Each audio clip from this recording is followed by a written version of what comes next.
bukan menghalau peluru Israel ke Gaza, tapi menghalau peluru Iran ke Israel. Apa kata Syekh tadi? Dia tidak banyak bicara ketika itu, solusinya cuma satu, persatuan kaum muslimin. Bismillahirrahmanirrahim. Assalamualaikum warahmatullahi wabarakatuh. Waalaikumsalam warahmatullahi wabarakatuh. Masya Allah. Apa kabar, Ustaz Mahbub? Alhamdulillah sehat. Masya Allah. Makin cemerlang wajahnya. Habis lebaran, Ustaz ya. Alhamdulillah.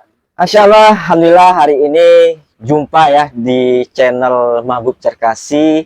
Yang insya Allah hari ini kita akan membahas tentang tema yang lagi hangat-hangat, yaitu tentang kabar saudara kita di Palestina.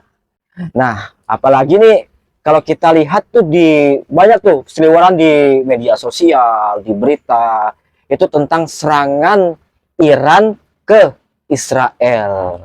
Nah, langsung saja kita langsung tanya ke Ustaz Mahbub. Nah, bagaimana kira-kira menanggapi tentang serangan Iran ke Israel, Ustaz Mahbub? Ya, bismillahirrahmanirrahim. Assalamualaikum warahmatullahi wabarakatuh. Waalaikumsalam warahmatullahi wabarakatuh. Memang kita melihat serangan Israel ini serangan yang ditunggu-tunggu setelah beberapa dekade terhadap Israel, dan ini serangan pertamanya. Nah, tahu serangan awal Israel periode ini kepada Gaza itu karena 7 Oktober. Nah, berapa bom yang ditembakkan Israel, berapa peluru yang dikerahkan oleh Israel, tentara, biaya dikerahkan oleh Israel untuk menghancurkan Gaza. Sebanding nggak dengan hanya 300-an peluru yang ditembakkan oleh Iran kepada Israel. Tentu tidak. Nah, di sinilah kita melihat, kalau saya melihat, kita melihat bahwa serangan Iran kepada Israel itu hanya untuk meredam kemarahan warga Iran saja. Nah, antum melihat misalnya kan fakta bagaimana ketika Iran membela rezim Suriah, Bashar al-Assad. Dia bahkan mengerahkan pasukan-pasukan terbaiknya. Lebih optimal, Tidak seperti dengan Palestina. Palestina ini hanya dengan suara saja. Mereka membela seolah-olah Iran berbuat terhadap Palestina, padahal tidak ada. Oke, baik. Nah, jadi Ustadz, yang jadi pertanyaannya lagi, nah, kenapa nih baru-baru saat ini ya Iran itu mau menyerang ke Iran? Kenapa enggak dari dulu gitu kan? Kalau kita lihat kan udah berapa puluh tahun lamanya nih Palestina itu dijajah oleh namanya Israel. Kok kenapa baru saat ini? Ya. Antum pernah dengar dulu jenderal tertinggi Iran ditembak oleh Amerika. Nah, itu kemudian apa balasan Iran? Iran itu hanya menghibur rakyatnya yang berdemo, itu hanya menembakkan pangkalan militer Amerika, habis itu selesai. Seolah-olah tidak terjadi apa-apa. Padahal ini jenderal terbaik Iran. Itu balasan Iran kepada Amerika. Sepertinya kalau saya melihat Allah alam itu Iran kepada Israel pun hanya ini serangannya. Itu pun sudah disampaikan oleh Iran bahwa kalau Israel tidak berbuat lagi, perkara ini selesai. Kalau Israel tidak merespon, tidak membalas, tidak melakukan lagi, ini sudah cukup. Sudah selesai. Artinya ini hanya reaksi Iran kepada Israel, sebenarnya bukan kepada Israel, reaksi Iran kepada penduduk Iran menanggapi Israel. Kita lihat misalnya kan tahun 2006 ketika Hamas memenangkan pemilu, Gaza diblokade, Iran tidak melakukan apa-apa. Diam. Sudah lebih dari setengah tahun sejak 7 Oktober serangan brutal Israel ke Gaza. Iran melakukan apa? Tidak melakukan apa-apa. Tak satu pun pelor atau bom Iran yang dijatuhkan ke Israel selama ini. Kenapa ini baru melakukan? Dan tidak masif, tidak seperti Israel bagaimana menyerang Gaza tanpa henti 24 jam. Nah, sampai-sampai hari ini kalau nggak salah itu mencapai korban yang meninggal saja 30 ribuan kalau nggak salah. Lebih dari 32.000 penduduk Gaza meninggal. Itu hitungannya dari mulai Oktober 2023 ya. Betul. Sampai April hari ini. Ya, bagaimana mesranya Amerika dengan Iran. Itu ketika rezim Taliban ditumbangkan tahun 2001, Hamid Karzai itu dikunjungi pertama kali oleh Iran, mengucapkan selamat. Ketika rezim Saddam Hussein ditumbangkan, Iran pertama kali datang mengucapkan selamat kepada pengganti Saddam Hussein, rezim bentukan oleh Amerika. Nah, begitu juga ketika saya melihat dulu dari tahun awal 2000-an itu kayak Ahmadinejad, dia terkoar-koar membela Palestina, tapi hanya ucapan akan menembak Israel. Sampai hari ini tak pernah, kecuali baru kemarin hanya 300 bom yang ditembakkan, 300 rudal dan drone yang ditembakkan ke Israel. Dan Israel, antum dengar apa kerugiannya? Tidak ada. Tidak ada. Nah, itu hanya seolah-olah hiburan menyenangkan warga Iran, seolah-olah Iran sudah berbuat terhadap, bukan terhadap Palestina, tapi terhadap konsulat dan jenderal perwira-perwira Iran yang dibunuh oleh Israel di Damaskus. Siap. Oke, makin menarik nih, Tat. Oke, jadi kalau kita lihat Iran ya sudah, ya walaupun baru-baru hari ini minimal adalah penyerangannya ya, Tat ya. Tapi ya di pertanyaan nih, ya banyak negeri-negeri kaum muslimin hari ini yang mayoritasnya Muslim. Ya yang dekat-dekat lah, misalkan Arab Saudi ya, Arab Saudi, misalkan Turki dan segala macam itu. Nah, itu kira-kira mengapa tidak membela secara apa? Militer ya, mengirimkan militer ke Palestina untuk membantu namanya Palestina menghadapi Israel. Maksudnya tuh seperti bungkam situ, Ustaz. Inilah kita melihat sebenarnya kan Amerika sebagai negara adidaya, itu mereka bisa bentak saja apa namanya Presiden Iran, kemudian bentak saja Erdogan Presiden Turki, itu langsung ciut. Mereka langsung ciut. Kenapa ciut itu, Tat? Erdogan itu pernah dengar dia katanya inilah akhir dari Israel, inilah terakhir Israel. Hanya kecaman, ya. Kecaman. Faktanya nggak ada satu pelor pun. Bahkan perdagangan energi ke Israel itu tetap dilakukan oleh Turki terkait dengan negara-negara lain. Dan Yordan kemarin waktu Iran menembakkan drone dan rudalnya ke Israel, bahkan Yordania itu menembak tembakan untuk menghadang, menghalau peluru-peluru Iran tersebut. Kebayang nggak? Bukan menghalau peluru Israel ke Gaza, tapi menghalau peluru Iran ke Israel. Nah, inilah sebenarnya kekuatan Amerika. Amerika itu sebagai negara adidaya, dia juga pengecut sebenarnya. Kita beli pesawat Sukhoi saja dari Rusia itu diboikot habis-habisan oleh Amerika. Nah, kita mau negeri-negeri lain mau membuat instalasi nuklir saja itu dilarang oleh Amerika. Dan PBB hari ini, PBB tidak mengakui negara Palestina sebagaimana Amerika tak mengakui. Padahal lebih dari separuh negara PBB itu mengakui Palestina. Kalau pakai sistem demokrasi misalnya, kan katanya itu harusnya suara terbanyak itu jadi. Tetap tidak jadi. Berarti tetap nggak ada keadilan, Ustaz, ya? Nggak ada keadilan. Negeri-negeri kaum muslimin itu di bawah kungkungan Amerika. Mengatasnamakan PBB Amerika dengan hak veto Amerika. Itu Amerika itu bisa seenaknya. Hak veto itu bukan 5 sebenarnya, 1 Amerika. Baik, oke, Ustaz.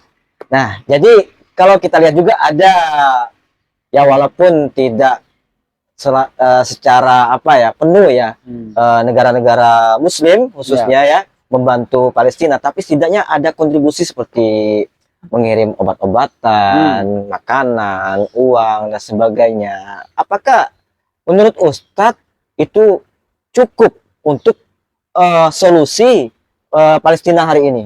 Ya, ngirim obat-obatan itu memang solusi, tapi untuk orang sakit. Ya, ya. Nah, kalau untuk jenazah enggak bisa. Ngirim obat-obatan enggak bisa untuk menggantikan makanan. Nah, kalau mereka lapar, kirim makanan betul. Tapi ini sebuah kenaifan. Naif sekali ketika orang menghajar saudara kita, orang menghukum saudara kita, memukul saudara kita, kemudian kita obati, kemudian kita tinggalkan untuk dihajar lagi. Wah, babak belur. Babak belur. Kalau babak belur, obatin lagi. Obatin lagi.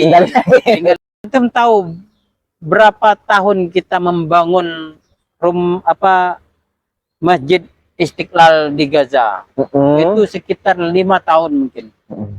Itu hanya dihancurkan dalam 3 detik. Selesai.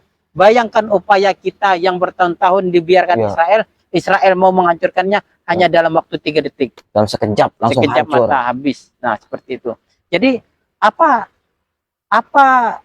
gimana ya? Malu kita di hadapan Allah. Upaya-upaya kita ini seolah-olah hanya kamuflase, seolah-olah sudah berbuat, padahal kita membiarkan saudara-saudara kita dalam penyiksaan dan kematiannya. Nah, bagaimana hisab kita di hadapan Allah ketika Allah mempertanyakan upaya-upaya banci negeri-negeri kaum muslimin tersebut? Oke, siap. Nah, baik, Tat. Nah, jadi juga sempat ramai ini tentang namanya produk-produk yang diboikot hari ini ya. Seperti produk, ya bukannya produk Israel saja, tapi produk-produk negara yang membantu Israel tadi. Nah, kira-kira gimana ya kalau menurut Ustadz? Itu kan produk halal tuh, banyak kalau kita lihat itu produknya tuh labelnya halal, bahkan bisa masuk ke dalam negara kita di Indonesia. Nah, tapi kok kita yang disuruh boikot? Nah, menurut Ustadz tuh gimana kira-kira Ustadz? Kalau upaya boikot, sebenarnya kita sebagai Muslim, ya ini bentuk kepedulian kita kepada Palestina. Sebagai individu, sebagai warga sesama Muslim, ini bentuk sumbangsih kita kepada Palestina, support mental. Boikot itu pun seruan hanya kepada rakyat. Pejabat-pejabat negara itu boikotnya hanya bukan sebagai pejabat, tapi sebagai individu mereka. Misalnya Menteri Luar Negeri Retno Marsudi misalnya kan, Puan Maharani sebagai Ketua DPR RI misalnya kan. Mereka itu boikot hanya sebagai warga. Kenapa? Faktanya mereka yang punya pemegang otoritas kebijakan, mereka tidak boikot produk-produk itu masuk ke dalam negeri kita. Harusnya kan idealnya boikot itu ketika misalnya produk CC itu nggak boleh masuk, AW nggak boleh masuk, misalnya kan MD itu nggak boleh masuk. Sebenarnya selesai, rakyat nggak perlu boikot, produk nggak ada, langsung nggak bisa beli. Gitu. Nah, ini kan produknya disuruh masuk, bebas masuk. Kemudian kita rakyatnya, kalian jangan beli. Kadang-kadang kita pun tanpa sadar, Lebaran tiba-tiba ada yang bilang produk ini pro Israel. Kita kaget, padahal sudah kita hindari. Kita beli produk lain, ternyata produk lain pun termasuk. Nah, ini kan miris. Kita sudah boikot produk A, B, C, D, E, F.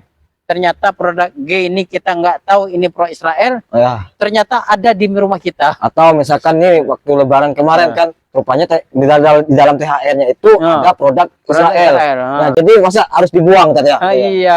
Karena banyak juga saat kalau lihat ya di media sosial, seperti TikTok, Facebook dan segala macam, itu banyak bahkan toko-toko yang mempunyai produk-produk Israel tuh dibuang kayak gitu.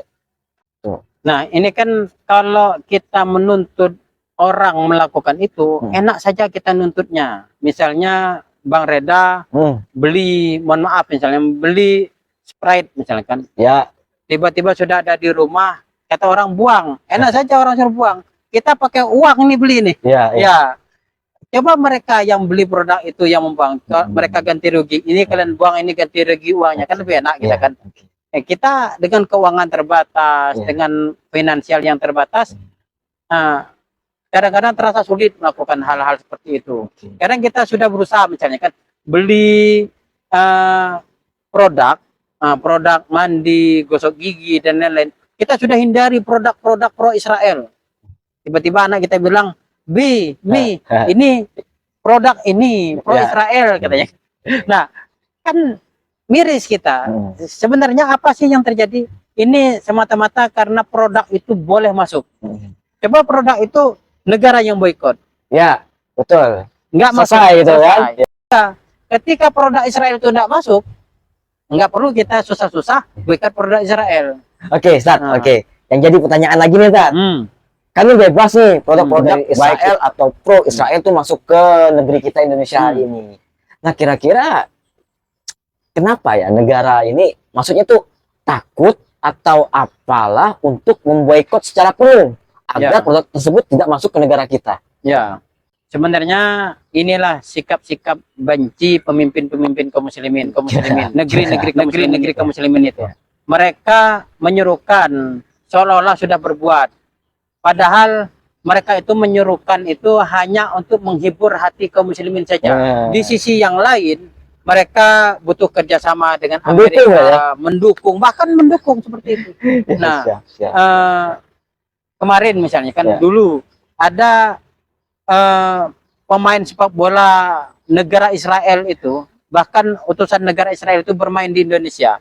Itu bukan negara yang boikot, bahkan hanya seorang kepala daerah yang boikot. Nah, seperti itu. Sebenarnya kan kalau diplomasi sudah tidak ada, nggak perlu izinkan mereka datang ke sini. Sebagaimana negara-negara lain pernah memboikot negara yang lain untuk tidak bermain sepak bola di negeri mereka. Inilah kalau sikap sebuah negara harusnya, bukan sekedar seruan. Nah, cuma ini ada juga hal yang membingungkan ya terkait namanya boikot ini. Yang dimana kita itu harus memboikot produk-produk yang pro Israel juga seperti Amerika dan sebagainya gitu kan. Nah, apakah kita itu berani jamin dari apa-apa yang kita pakai hari ini seperti di motor misalkan, di mobil, itu tidak ada produk dari Amerika sekutunya. Misalkan dari rantai, misalkan ya, dari bannya, dari murnya, dari LCD-nya dan sebagainya, bahkan printer segala macam gitu kan, itu bisa jadi menggunakan namanya produk yang dari pro Israel tadi, Ustaz. Nah, perlu antum tahu ini. Saya sampaikan, itu antum tahu senapan, produksi pindad. Itu besi di dalamnya itu produk itu tidak boleh semuanya itu made in Indonesia. Walaupun kita mampu beli, mampu buat, di sebuah senapan saja kita itu harus ada produk itu ngimpor. Itu salah satunya dari Korea Selatan. Korea Selatan ini kan negara CS-nya jauh Israel dan Amerika. Teman akrab mereka itu. Nah, kebayang nggak negara pun harus didikte seperti itu. Saya pernah bertanya dengan seorang syekh dari Palestina ketika kunjungan ke negeri kita, ke negeri serumpun sebalai, ke Indonesia ini. Saya tanya, apa sebenarnya solusi untuk Palestina ketika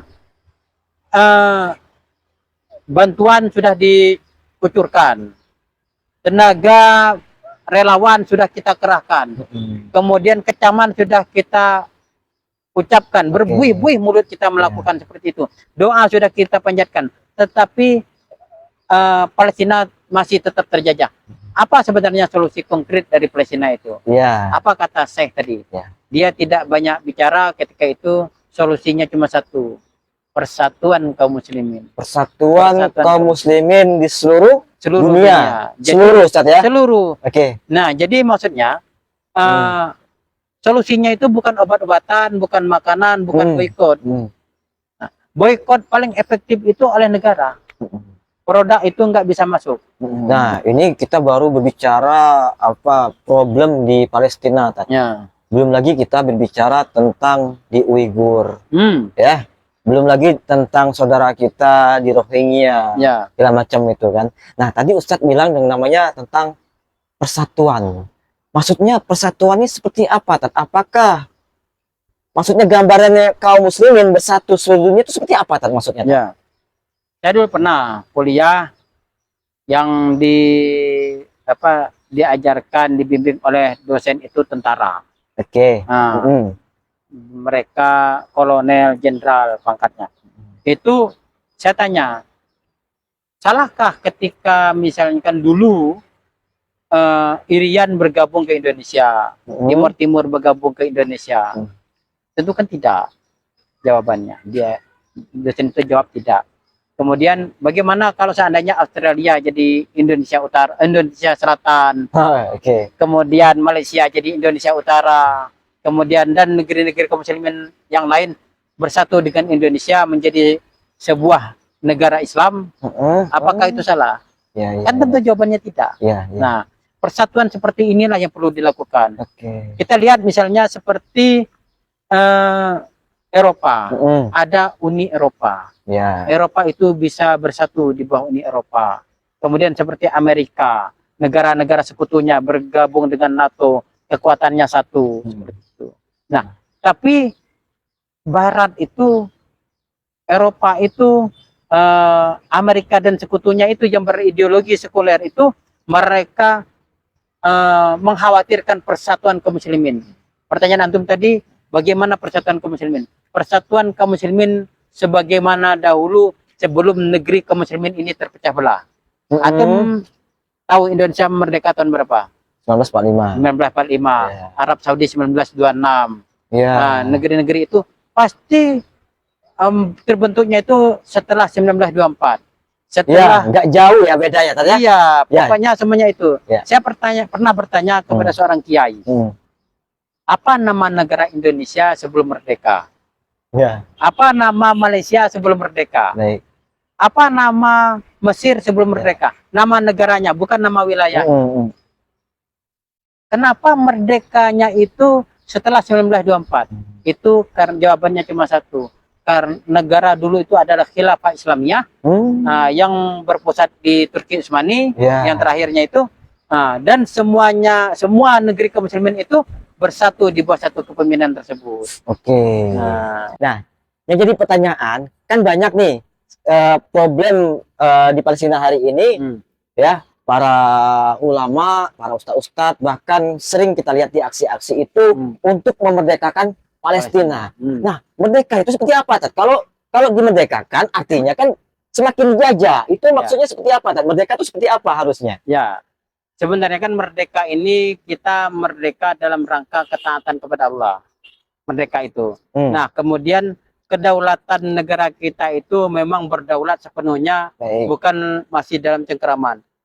Ini seperti seekor monyet yang diikat kepalanya dengan rantai seolah-olah bebas berlari, padahal hanya berlari di sekitar jarak yang diberikan oleh tuannya. Masih terikat oleh tuannya. Oleh tuannya, begitu. Nah, ini sebenarnya menarik. Ketika Israel menyerang Gaza, ketika negeri muslimin yang lain itu nggak berbuat seolah-olah takut dengan Israel.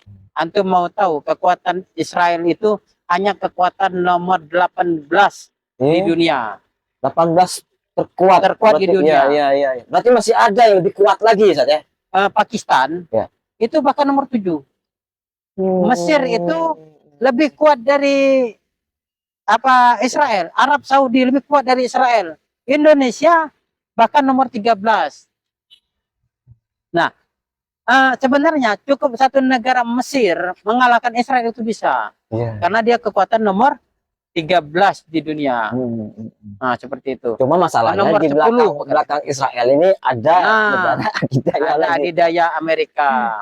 Nah, jadi ini yang sebenarnya yang terjadi. Sebenarnya ketika negeri kaum muslimin itu ingin menghancurkan Israel, ya sebentar saja. Nah, siap, Tat.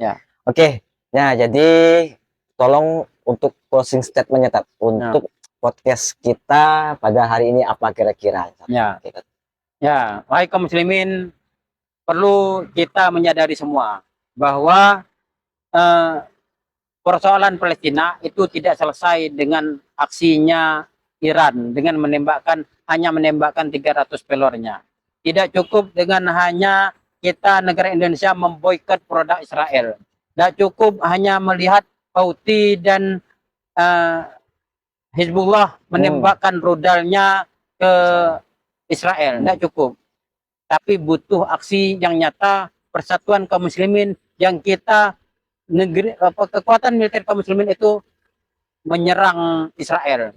Yakinlah bahwa terbirit-biritnya Yahudi lari itu karena persatuan kaum muslimin, sampai batu dan pohon pun itu geli, tidak tahan melihat Yahudi itu, maka dia akan bicara bahwa Yahudi di belakangnya. Bahkan pohon dan batu pun akan mengatakan bahwa bunuhlah Yahudi, itu bersembunyi di belakangku. Gitu. Nah, maka wahai kaum muslimin, ini yang terpenting bagi kita. Mari kita ikhtiarkan untuk persatuan negeri kaum muslimin seluruh dunia. Demikian, wassalamualaikum warahmatullahi wabarakatuh. Waalaikumsalam warahmatullahi wabarakatuh. Oke, terima kasih banyak pemirsa penonton setia channel YouTube Mahbub Zarkasi. Masya Allah, kami ucapkan terima kasih Ustadz Mahbub yang bersedia ya untuk meluangkan waktu pada siang hari ini. Ya, mudah-mudahan Palestina dan negara-negara Muslim lainnya itu akan dibebaskan ya, dan dengan solusi-solusi yang berasal dari Islam. Akhir kata, wabillahi taufiq wal hidayah. Assalamualaikum warahmatullahi wabarakatuh. Waalaikumsalam warahmatullahi wabarakatuh.